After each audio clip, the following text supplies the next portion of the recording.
Madame la ministre, mesdames, messieurs les rapporteurs, bon, j'avais prévu de vous amener une crevette, mais comme je me suis dit je vais me choper une amende par l'acheter, j'y ai renoncé. Elle est dans mon sac parce que je voudrais d'abord vous raconter une histoire de crevette.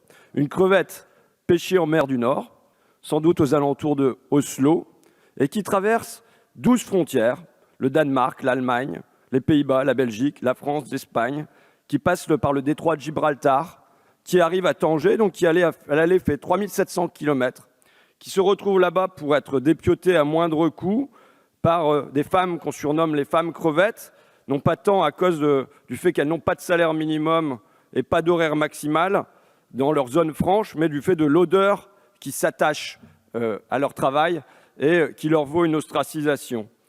Ensuite, les crevettes sont renvoyées en sens inverse, en Belgique, 2300 km aux alentours de Bruges, pour y être conditionnées, empaquetées, soit 6000 km au total. On peut avoir grosso modo les mêmes histoires avec le yaourt. Peut-être qu'on aura bientôt les mêmes histoires avec les abricots du côté de Perpignan, puisque le problème du train Rungis-Perpignan est loin d'être réglé. Et c'est une situation que même les routiers trouvent absurde.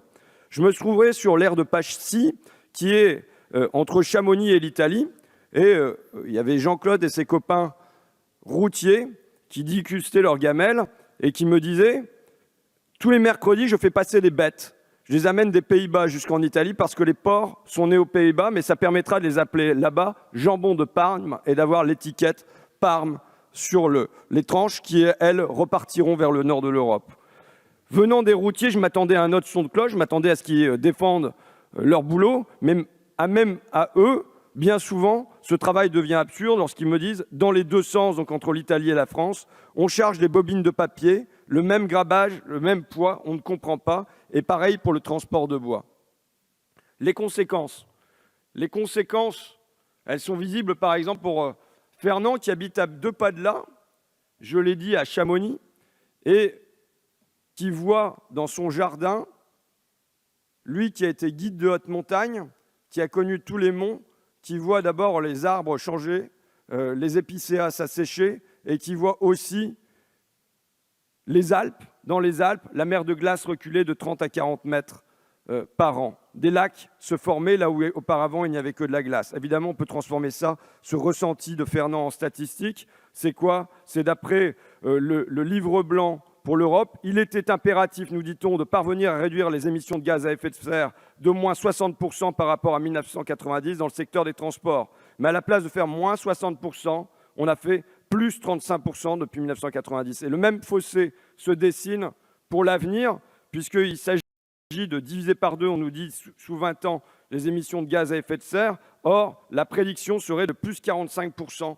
de transport. Alors, on peut espérer d'avoir un transport décarboné, mais au point que ça n'ait pas de conséquences sur non pas la baisse, mais l'augmentation des gaz à effet de serre, ça paraît improbable. Or, qu'y a-t-il sur le trafic de marchandises, qui me semble le gros morceau dans cette loi mobilité? Rien. Sur les trottinettes, oui. Sur le borne électrique, oui. Sur la concurrence des auto-écoles, oui. Mais sur le transport de marchandises, c'est comme si on avait là un tabou, un interdit, un impensable, un angle mort, un point aveugle. Et pourquoi? Parce que c'est la clé de voûte de votre libre-échange. Que les marchandises circulent vite et pas cher. Ça me rappelle une plaquette que j'avais trouvée à la Commission européenne où on invitait les citoyens à utiliser des ampoules à basse consommation d'énergie, à vérifier la pression des pneus, à fermer le robinet quand vous brossez les dents, à essayer la bicyclette, la marche, mais il n'y avait pas un seul mot sur le transport de marchandises. Parce que c'est la logique qui domine depuis 50 ans dans l'Union européenne et en France également, c'est du transport plus vite et moins cher. Plus vite, il s'agit d'effacer les frontières, effacer les barrières commerciales, douanières, monétaires et physiques, avec la construction de milliers de kilomètres d'autoroutes, avec la construction également de tunnels au Mont Blanc, de tunnels sous la Manche, de manière à éliminer les distances et à raccourcir le temps de transport. Et moins cher, c'est comment? C'est avec le gasoil détaxé, avec le fait que les camions ne payent pas la chaussée qu'ils détruisent. Ils détruisent 10 000 fois plus à minima la chaussée qu'une voiture individuelle et ils ne payent pas 10 000 fois plus.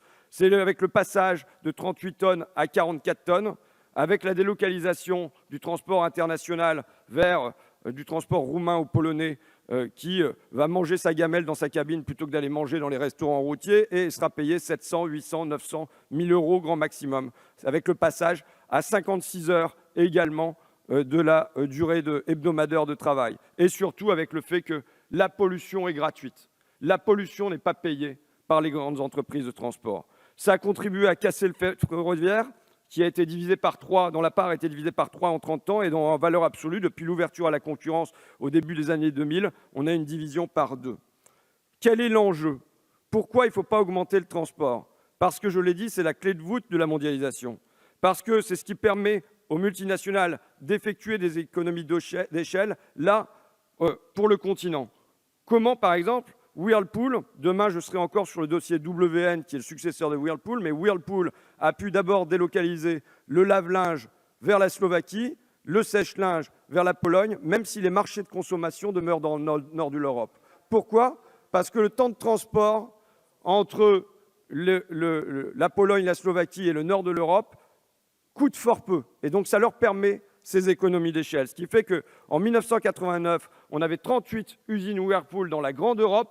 Aujourd'hui, il y en avait 38 usines Whirlpool Philips dans la petite Europe à 12, et aujourd'hui, il en reste 8 dans la très grande Europe. Ça a permis aux multinationales des économies d'échelle. Si nous devions faire une loi mobilité, notre loi mobilité, elle dirait l'inverse. Elle dirait moins vite et plus cher pour le transport de marchandises. Moins vite et plus cher. Comment? Par une taxe sur le gasoil, par la fin du dumping social, par un relèvement des coûts du péage, comme a pu le faire pour le transit la Suisse, et qui n'est pas un pays marxiste ni autoritaire, avec un véritable coût porté par les entreprises de transport quant à la pollution. Quel serait le but de ce mot d'ordre? Moins vite et plus cher sur le transport de marchandises, ça serait évidemment l'élimination des transports inutiles, et il y en a. Ça serait au maximum le glissement vers le fret ferroviaire, plutôt que la diminution et la casse du fret ferroviaire. Et ça serait aussi dans un objectif de relocalisation. La relocalisation, elle peut se produire si on relève le coût du transport en Europe par le routier et dans le monde par le coût du transport maritime. Et alors, le coût du transport relevé sera la meilleure arme contre les délocalisations. Le retour du sèche-linge à Amiens, si on le veut, ou du lave-linge à Amiens, doit se produire par un relèvement du coût du transport qui ne permette pas d'éloigner à ce point les lieux de production des lieux de consommation. Je lisais ce matin une citation de Mark Zuckerberg, le patron de Facebook, qui disait ceci: « C'est la lutte de notre temps. Les forces de la liberté, de l'ouverture et de la communauté mondiale, force pour le flux de la connaissance, du commerce, contre ceux qui les ralentiraient. » Et en effet, c'est bien l'enjeu. Les ralentir. Ralentir les flux de capitaux, ralentir les flux de marchandises, ralentir, quand tous les Mark Zuckerberg du monde et leurs alliés politiques ne font qu'accélérer les travailleurs qu'on jette, accélérer la planète qu'on brûle.